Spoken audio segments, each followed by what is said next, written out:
photoshoot na gagawin dito is gonna be awesome. Charot.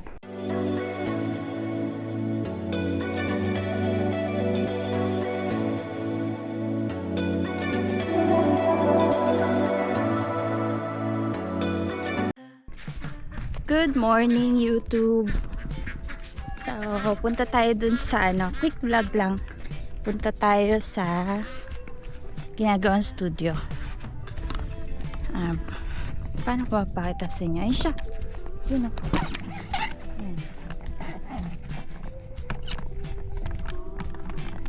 Yan. Yan yung studio. Rinig pa ba ako? Ayun siya.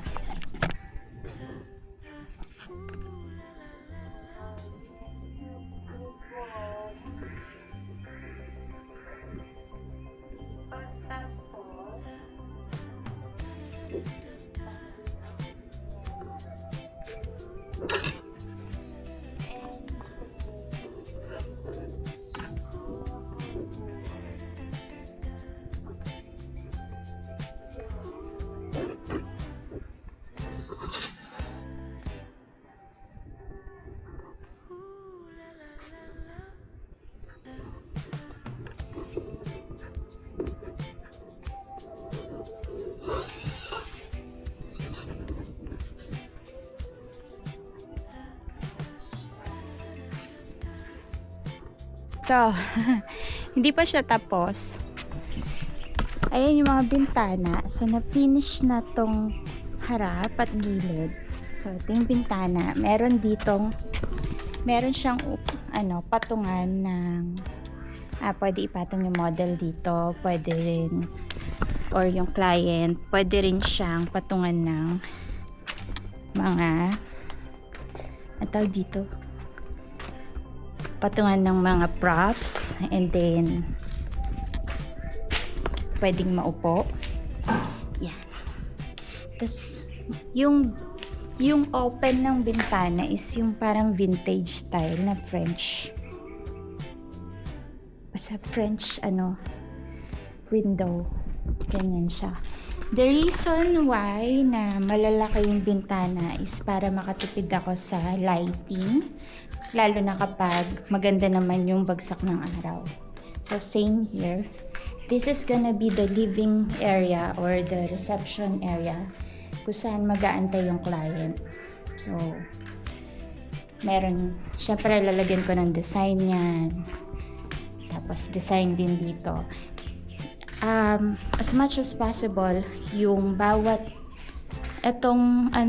nilayout ko to na kada sulok is magiging set design para hindi ako mahirapan na magpapwesto ng client or ng model. So of course, ito yung banyo. Ito pa naman tapos. Ito yung storage area.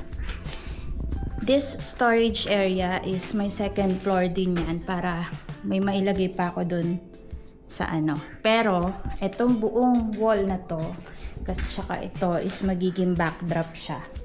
Nakikita mo yan, yung vision ko na pwede siyang light. Source ng light itong bintana na to. Kaya ganyan kalaki. Yan. And, kaya siya high ceiling. Of course, favorite na mga photographers ang high ceiling para hindi tumatama yung mga mga tawag doon, lighting equipment. Especially if we have 10 feet na stand. Meron akong isang stand doon talagang lampas 10 feet ata yun. Tapos pwede ka mag-overhead light dito. Syempre lalagyan pa yan ng kisame. Di pa naman tapos. Tapos may part lang dito na pwede kong sabitan ng mga kahit sabit ko yung buntis, sabit ko yung isabit ko yung model, sabit ko yung mga flowers. And I am thinking na hindi na nakapix yung backdrop sa wall. Parang gagawa na lang ako ng DIY na movable na backdrop or I can paint backdrop naman. So, yan. Of course, ipapatiles pa yan. Di pa naman tapos. Di pa naman siya finish. Pero, almost done na siya.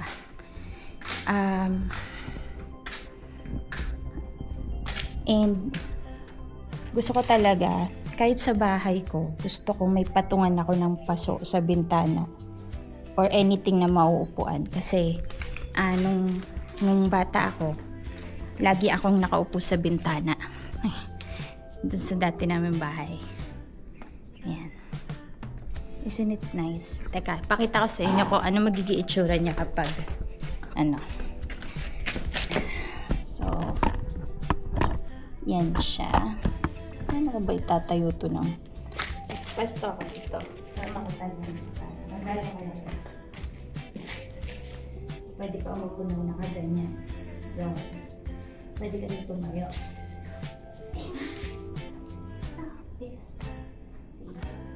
So, yung model pwede dito. Pwede rin yung buntes. Siyempre, of course, naka-close naman itong bintana. And, lahat ng photoshoot na gagawin dito is gonna be awesome. Charot. Hindi, marami na ako naka-line up na photoshoot. And I hope magawa lahat. Ayun lang. So, ililipat ko yung nandun sa storage namin sa kabila. Yung mga props lang, costume, yung hindi mananakaw. Dito sila ilalagay. Pero the rest ng yung mga pricey equipment dun lang siya sa bahay. I am very excited matapos na to. And of course, ito is gonna be the patio. Porch, kumbaga. Gusto ko kasi ihilera dito yung mga halaman ko. Tapos dito din sa parang may gate siya. Ito yung porch. Tapos may balak din kami magpagawa ng playground dito for kids.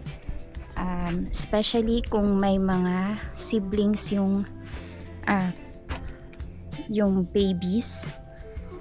Kapag naiinip, pwede sila maglaro dito. So, papagawa ng padulasan, tsaka DIY na swing. Hindi ko lang alam kung saan ilalagay yung swimming pool, pero to follow pa yun. So far,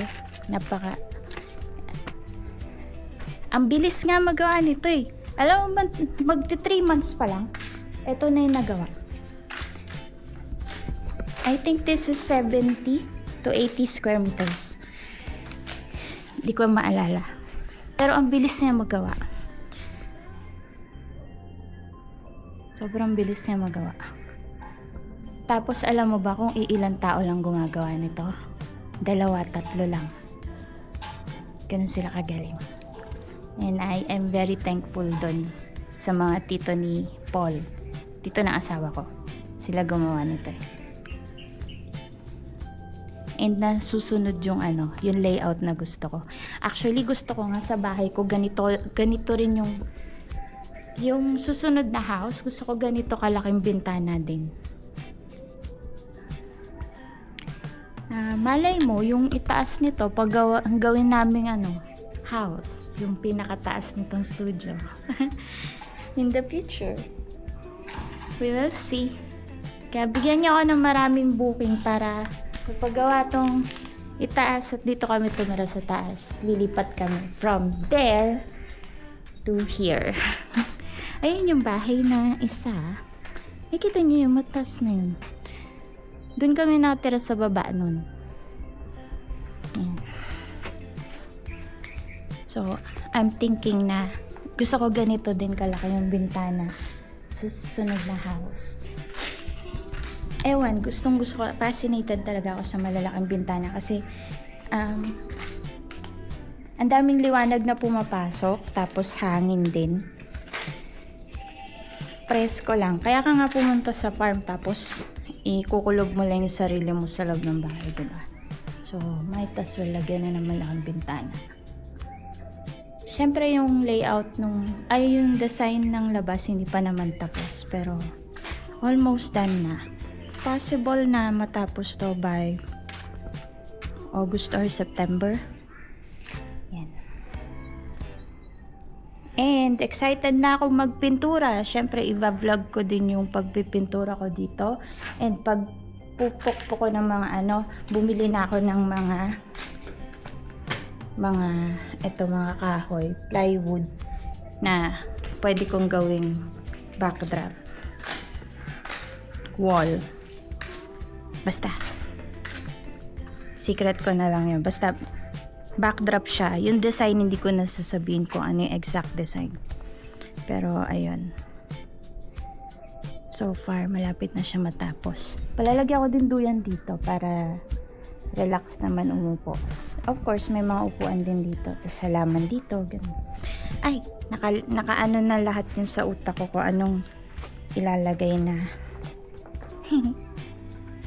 or anong ili-layout na set or design dito, interior design. Ako kasi magiging interior designer nito.